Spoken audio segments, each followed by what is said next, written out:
I never imagined that a single conversation could change everything. But that day it did. My wife, Emily, looked at me across the dinner table, her face hard with frustration, her eyes filled with disappointment. "You're just weak, Ethan," she said. "You've always been weak. You'll never amount to anything." I sat there, my fork halfway to my mouth, frozen. The words hit me like a punch to the gut. I had heard her complaints before, but this time, it felt different. This time, it felt final. The sting of her words lingered, but I didn't react. I didn't argue. I didn't even defend myself. I just nodded and continued to eat. The tension in the room was suffocating. Emily, who once stood by my side, now looked at me as though I was nothing more than a failure, a shadow of the man I used to be. It was hard to admit, but I could feel myself shrinking inside. I wasn't the man she wanted me to be. I wasn't the man I wanted to be. But something shifted in me that night. It wasn't rage, nor was it despair. It was determination, quiet and steady. I had to prove her wrong. I had to prove everyone wrong. But where to start? The next morning, as I sat in my office, the weight of Emily's words still on my shoulders, I saw an email notification flash across my screen. It was from Jonathan, a friend from years ago, a successful entrepreneur who had always believed in me more than I believed in myself. He was offering me an opportunity, a chance to prove myself. It wasn't much at first, just a side project, but it was enough to spark something in me. I clicked on the email, heart pounding. "Ethan, I have a proposition for you," Jonathan wrote. "I think it's time for you to take the lead. Come join me and my team. We're working on something big." That was it. That was the moment. I could have ignored it. I could have told myself I wasn't ready, that I wasn't good enough. But instead, I clicked reply. "I'm in." I typed, my fingers shaking as I hit send. The decision was made. I was going to prove to myself, and to Emily, that I was capable of more than just what she saw in me. I was going to show her that I was strong, that I could lead, and maybe, just maybe, I would prove to myself that I was worth something, that I could stand tall again. I threw myself into the work. It wasn't easy, but it felt right. Every morning, I woke up with a new sense of purpose. The tasks were grueling, and I was often exhausted, but each challenge made me stronger, more confident. I didn't have the luxury of time to question myself. I couldn't afford to hesitate.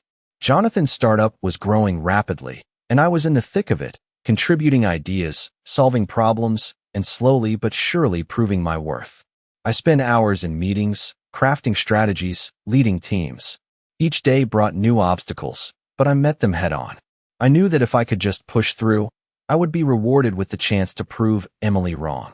It wasn't about revenge. It was about validation, about showing that I was more than just the man she had written off. Weeks passed, and my role at the company expanded. I was trusted with bigger decisions, more responsibility. I began to feel the weight of leadership, and for the first time in years, I started to believe in myself again. I had a vision. I had a plan. And, slowly, I started to rise within the company. The moment I had been waiting for arrived unexpectedly. Jonathan called me into his office one afternoon. The look on his face told me this wasn't a casual conversation. "Ethan," he said, "we're going to merge with a larger firm. You've been leading the charge on several projects, and we believe you're the right person to take over as CEO of the combined company." My heart raced. CEO? The thought had never crossed my mind. I had only just started to find my footing. But Jonathan saw something in me that I had yet to see in myself. I couldn't believe it, but I knew I had to seize this opportunity. This was my moment to step up, to show the world, and Emily, that I was capable of greatness. The news hit me like a wave. I had worked hard, harder than I had ever worked in my life, and now it was paying off. I was being entrusted with the leadership of a multi-million-dollar company. My life was about to change forever. I called Emily after the meeting. I knew I had to tell her, but a part of me hesitated. Would she be proud? Would she even care? I picked up the phone and dialed her number. When she answered, her voice was cool, detached. "Ethan, what is it?" she asked. I took a deep breath. "I've been promoted to CEO of a company," I said, my voice steady but filled with a quiet pride. There was a long silence on the other end. Then, finally, she spoke. "CEO? Well, it's about time you did something with your life." Her words were cold, lacking any warmth or recognition of the effort it took to get to this point. It was as if she couldn't even comprehend the magnitude of what had just happened. My heart sank, but I didn't let her see it. I wasn't doing this for her approval anymore. I wasn't doing this for anyone but myself. I hung up the phone and sat back in my chair. The weight of the responsibility settled on my shoulders, but so did the satisfaction of knowing I had achieved something extraordinary. I had transformed my life, and I wasn't finished yet. The next step was to make sure that this success wasn't just a fluke. I would prove that I was capable of running a billion-dollar company and that I deserved to be here. As the days passed, I began to see the fruits of my labor. I led the company through the merger, making key decisions that brought even more success. The transformation was complete. I had gone from the man who was called weak to the man leading a thriving business. But it wasn't just about the money or the title. It was about the journey, the hard work, the sacrifices, and the strength I had found in myself. It was about proving to myself and to Emily that I was capable of achieving greatness. And in that moment, I realized something important. I didn't need her validation anymore. I had found my own. I woke up early the next day, the morning light creeping through the curtains, casting a soft glow on the room. I could hear the sound of birds chirping outside, but it wasn't the usual peaceful start to my day. This time, there was a sense of quiet triumph, a feeling that something big had shifted within me. As I sat up in bed, I reflected on the phone call with Emily the day before. Her words, cold and dismissive, still stung. She couldn't even muster a genuine compliment. But instead of letting it tear me down, I used it as fuel. I had worked too hard for this. I had put in the hours, the effort, the sacrifice. And now, I was on top. The CEO of a billion-dollar company. My company. It felt surreal, but it also felt like exactly what I deserved. I had worked for it. I had earned it. But there was still more to be done. I wasn't going to let this success be a fleeting moment. I needed to solidify my position, prove to myself and the world that I was more than just a weak man who had been overlooked.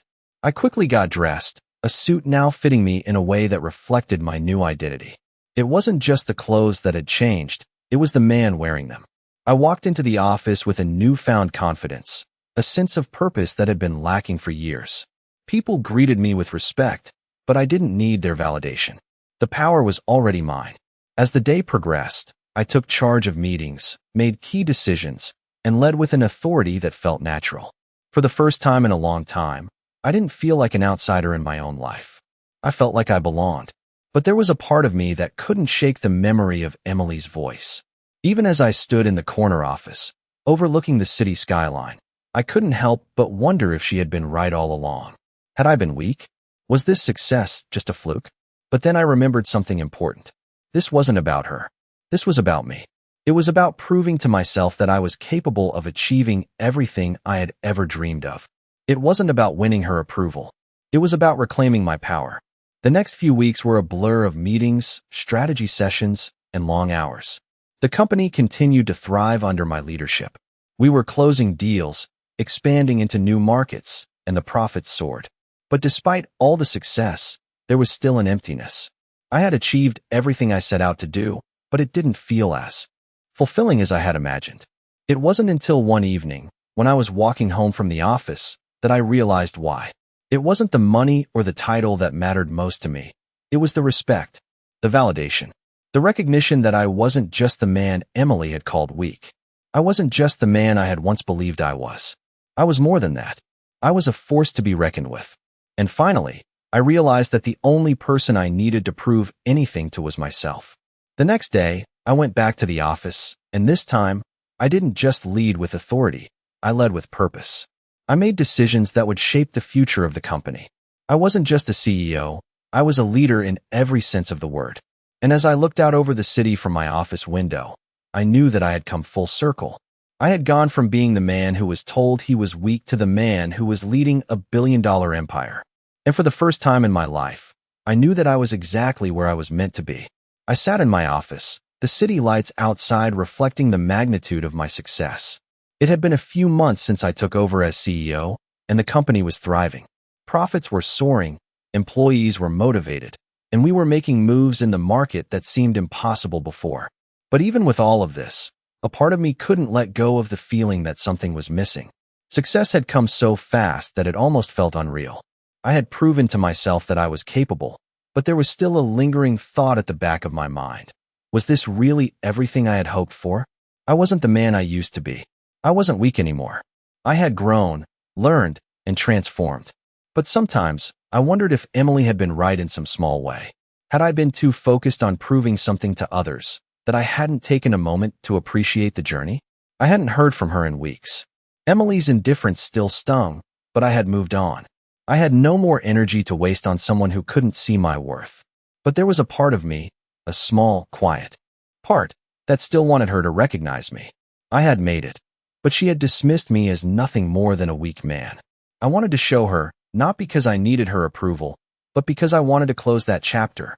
It was an unsettling feeling, that desire to be seen, acknowledged. So much of my life had been about meeting others' expectations, trying to fit into a mold I never quite belonged to. But now, I was a leader. I didn't need anyone's approval. Still, the thought lingered.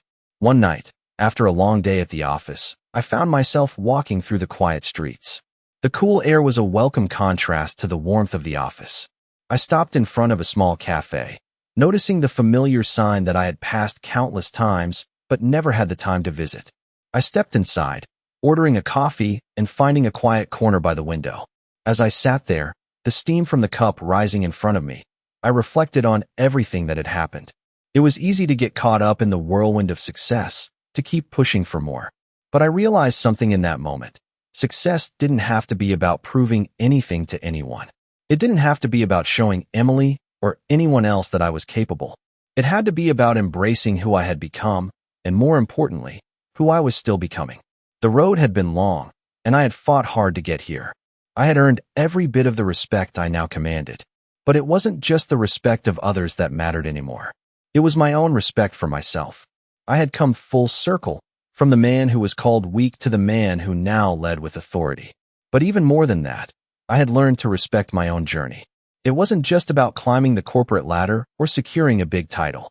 It was about the quiet victories, the moments when I had chosen to push forward, even when everything seemed uncertain. The next morning, I woke up with a new sense of clarity. I wasn't just a leader of a company. I was a leader of my own life. The doubts had faded. The need for validation from others had disappeared. I had created my own path, and now it was time to continue walking it with confidence. As I prepared for the day ahead, I knew that the journey was far from over. There would be challenges, yes, but I was ready. I had faced my doubts, proved my worth, and now, I was more than just a success story. I was a living testament to resilience, to the power of self-belief, and to the importance of staying true to oneself. And that, I realized, was the true victory. As the months went by, the company's success seemed unstoppable. We had grown beyond what I ever thought possible, with a team of talented individuals working tirelessly to push the boundaries of what we could achieve. But for all the victories and accomplishments, there was something that still gnawed at me. Every time I walked through the office, I couldn't help but think of the day I was called weak. I thought of Emily's words, harsh and dismissive, and how they still echoed in my mind, even though I had proven myself in every way possible. It wasn't the lack of recognition from others that bothered me anymore. It was the fact that I couldn't shake the feeling that I was still trying to prove something, to her, to myself, to anyone who ever doubted me. I sat at my desk one morning, looking out the window at the bustling city below. The view was spectacular, a testament to everything I had worked for, yet there was still a hollowness inside. It wasn't about the money, the title, or the status. It was something deeper. I had accomplished everything I had set out to do, but why did it still feel like something was missing? I leaned back in my chair, my fingers running through my hair, and I realized something. This wasn't about Emily anymore. It wasn't about the people who doubted me or tried to hold me back. It was about me, what I wanted, what I needed. I had spent so many years living for others, trying to fit into a mold that wasn't mine. But now, I had created my own path, and it was time to fully embrace it. That night, I made a decision. I would no longer be the person who sought validation from anyone else. I would stop trying to prove myself to people who would never understand. My journey was mine to take, and I would walk it with my head held high, no matter who stood beside me. The next day, I called an all-hands meeting. I stood before my team, the people who had supported me and believed in me when no one else did. I felt the weight of the moment, not because of the position I held, but because of the clarity I had finally found. "We've built something incredible," I said, my voice steady and clear. "But this is just the beginning. We have the power to change the world, and it's up to us to decide what we do with that power. The room was silent for a moment, and then a round of applause broke out. It wasn't just for the company's achievements. It was for what we had become. We had gone from a small startup to a global force, but more importantly, we had become a family, a team that worked together, supported each other, and believed in the mission. As I looked around the room, I realized something. This was what I had been searching for. Not the titles or the accolades, but the sense of belonging, of purpose. I had built something that mattered. And for the first time in my life, I felt truly content. That night, I went home, and for the first time in a long time, I didn't feel the need to prove anything. I didn't need to show anyone my worth because I knew it. I was no longer the man who had been called weak. I was the man who had built a legacy. And in that quiet moment, I realized that I had finally found peace. I had proven myself, not just to the world, but to the one person who mattered most, me. I had reached a point in my life where I no longer sought validation from others. The company was thriving, and I had earned respect not just for the role I held, but for the journey I had taken to get here. Yet, there was still one thing left unresolved. Emily, the woman who had once doubted me, who had told me I was weak, was still part of my life in a way I couldn't ignore. I hadn't spoken to her since the day I became CEO, but the idea of her acknowledging me, seeing the man I had become, still lingered in the back of my mind. I had proven to the world that I could succeed, but I hadn't proven it to her. I wasn't sure if I needed her acknowledgement anymore, but I knew I would never fully feel complete until I had closure. It wasn't about showing off or rubbing my success in her face. It was about letting her see who I really was, who I had always been deep down, even when she couldn't see it. Weeks passed, and I focused on the company. We were expanding rapidly, gaining recognition in the industry, and I was more confident than ever. But despite the thriving business and the newfound respect from my colleagues, there was a quiet longing inside of me that hadn't gone away. I missed something, or rather, someone. I missed the idea of a family, of being part of something bigger than just the success of the company. The realization hit me one quiet afternoon. It wasn't Emily's approval I truly needed. It was the connection that had been severed long ago. I needed to reconnect with the parts of my life that truly mattered. As I sat at my desk, looking out the window at the city below, I made a decision. It was time to reach out. Not for validation, not for revenge, but for peace. I picked up the phone and dialed Emily's number. My heart raced as the phone rang, but I didn't back down. This was my moment, not to prove something to her, but to prove something to myself. The phone clicked, and Emily's voice came through, colder than I remembered, but still familiar. "Ethan," she said, as though she had expected my call. "What is it?" Her tone was guarded, and I couldn't blame her.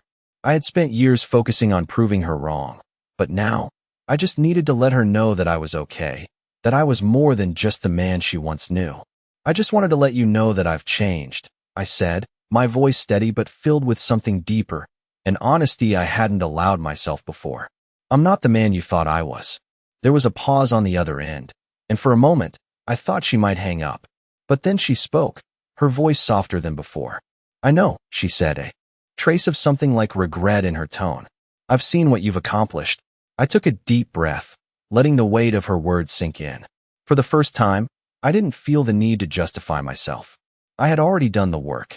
I had already proven everything I needed to prove.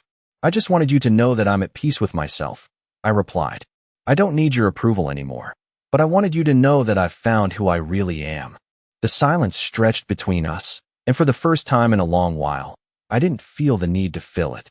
I was no longer the man seeking approval. I was no longer the man trying to prove something. I was just Ethan. Ethan, who had built something from the ground up, who had faced his doubts and emerged stronger, who had learned that success wasn't about the title or the wealth, but about finding peace with oneself. "I'm proud of you," she said finally, her voice quiet but sincere. "You've done well, Ethan." Her words, though simple, hit me harder than I expected. It wasn't a grand revelation or a dramatic reconciliation, but it was enough. It was enough to know that, despite everything, we had both moved forward. The call ended soon after, but something had changed within me. The weight that had been on my shoulders for so long, this need for validation, this desire for approval, had finally been lifted. I didn't need her to see me as strong. I had already shown myself that I was. And as I hung up the phone, I realized something important. The only approval I needed was my own. I spent the next few days reflecting on everything I had accomplished. The company was thriving, and I felt a sense of pride in the growth we had achieved. But there was still an undeniable feeling lingering in the back of my mind. It was as if a part of me hadn't fully embraced my success yet. I had proven myself to others, but deep down, I knew the real battle was always against my own doubts. The truth was, even after all that had happened, I still wasn't entirely free from the weight of those old insecurities. It wasn't about Emily anymore, or about anyone else for that matter. It was about finding peace within myself, knowing that I had stepped up to the challenges that life threw at me. The morning after my phone call with Emily, I woke up early, as I always did. The city was still quiet, and for the first time in a long while, I didn't feel the need to rush into the day. I had already won the battles that mattered. I stood in front of the mirror, looking at the man I had become. I could see the confidence in my eyes, the calm steadiness that had taken years to build. It wasn't just the title of CEO that defined me now. It was the person I had become through the struggles, the setbacks, and the victories. As I prepared for the day ahead, I realized that I had stopped measuring my worth by the approval of others. The days of seeking validation from Emily, from anyone, were over. I wasn't perfect, but I was enough. The company continued to flourish under my leadership. We closed new deals, expanded into more markets, and earned accolades in the industry. Yet, despite all the external success, the true growth was internal. I was no longer haunted by self-doubt. I wasn't just the man who had been overlooked. I was a man who had earned his place at the table, not by seeking anyone's permission, but by believing in myself. One evening, I stood on the balcony of my office, watching the sunset over the city. It was a peaceful moment, and for the first time in a long time, I allowed myself to truly feel content. The weight of past judgments, of past fears, had finally lifted. I didn't need to prove anything to anyone anymore. I had done the hard work. I had led the company to new heights. But more than that, I had led myself to a place of inner peace.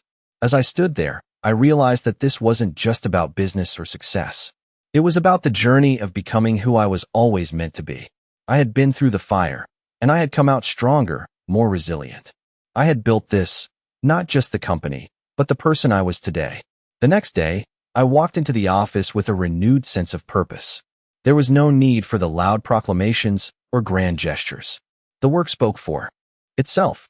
My leadership spoke for itself. As I addressed my team in the morning meeting, I felt a deep sense of satisfaction.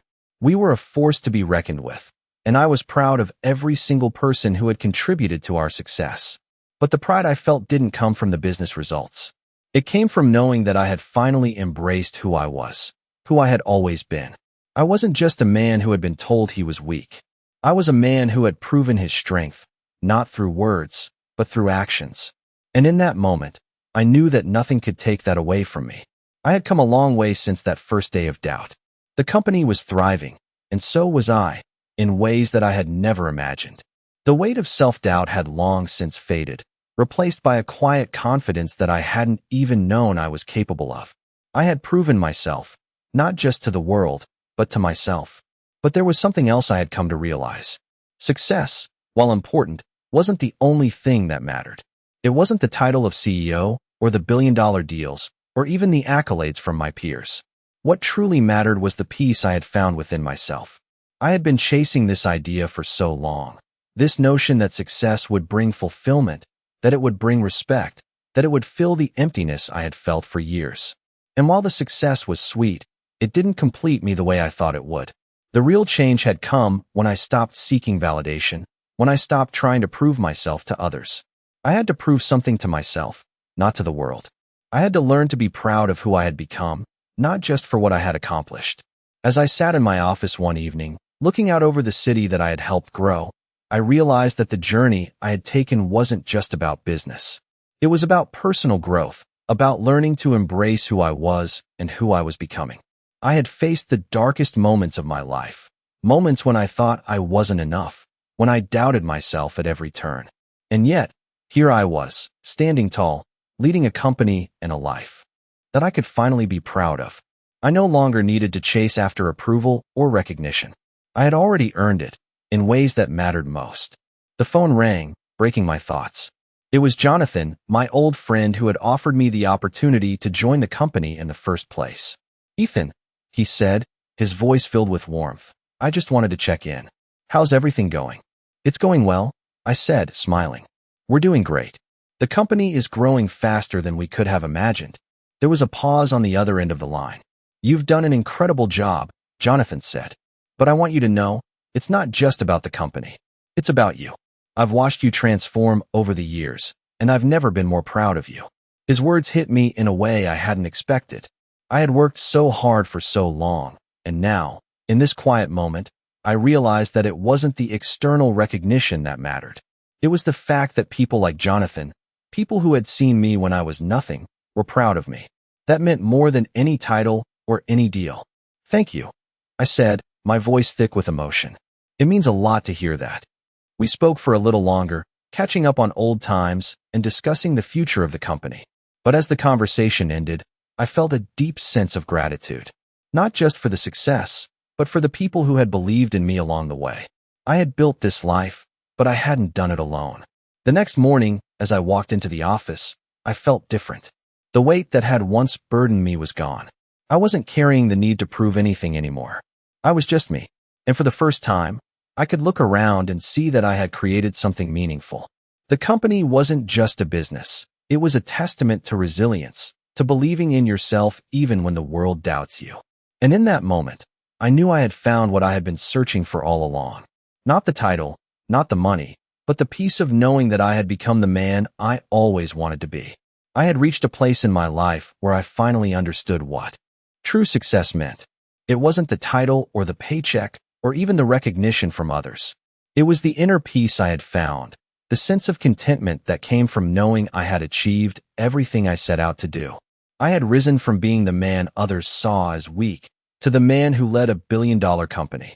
But now, I was beginning to understand that the journey wasn't about proving anything to anyone. It was about building a life I could be proud of, regardless of the external validation. The company continued to grow, and I found myself enjoying the work more than ever. The challenges we faced were tough, but they were also opportunities to learn and grow. I had a team that trusted me, and I trusted them in return. We were building something great, together. But even as everything in my professional life seemed to fall into place, I couldn't help but feel a sense of loneliness. I had spent so much time focusing on my career, proving myself in the corporate world, that I had neglected the personal side of my life. I hadn't spoken to Emily in months, but the absence of her voice didn't feel as heavy anymore. I no longer sought her approval, but there was still an ache, a reminder of the family I had lost along the way. I spent my evenings at the office, going over reports and strategizing for the next big project. But something was missing. I longed for connection. It wasn't just about family. It was about having people around me who understood the journey, who had been through their own battles and emerged stronger, just as I had. That's when I realized something. I had the power to change this. I didn't need to wait for others to come to me. I could take the first step. So, I made the decision to reach out. Not to Emily, but to the people who had been there for me when no one else was. I called Jonathan, my old friend, the one who had believed in me from the start. He answered on the first ring. "Ethan, how's it going?" he asked, his voice as warm as ever. "It's going well," I replied. "But I think it's time for me to make a change. I've been so focused on the company that I've forgotten what really matters, connecting with the people around me." Jonathan was quiet for a moment. "I get it," he said. "Life has a way of taking over, but it's never too late to change things. You've done incredible work, but you're more than just a CEO. You're a person with relationships, with a life beyond work." His words hit me harder than I expected. He was right. I had been so focused on my success that I had forgotten to nurture the relationships that truly mattered. It wasn't just about proving myself to Emily. It was about finding balance. "Thanks, Jonathan," I said. "You're right. It's time for me to step outside of the office and reconnect with the people who matter." I ended the call with a feeling of clarity. I didn't have all the answers, but I knew I was ready to take the next step in my personal life, just as I had in my professional life. The next morning, I woke up early, determined to make the changes I had been avoiding. I reached out to a few friends, some family members, and even my old mentor. I made plans to meet up, to talk, to share where I had been and where I was going. For the first time in a long time, I felt like I was taking control of every aspect of my life, not just the business side. I wasn't just a CEO. I was a man, a friend, a father, and a husband, roles I had neglected but was now ready to embrace fully. The calls went well, and soon I was surrounded by people who had known me before the title, before the success. We reminisced about the past, laughed about the things we had gotten wrong, and celebrated the progress we had made. For the first time in a long time, I felt truly at peace. It wasn't just about the company or the achievements.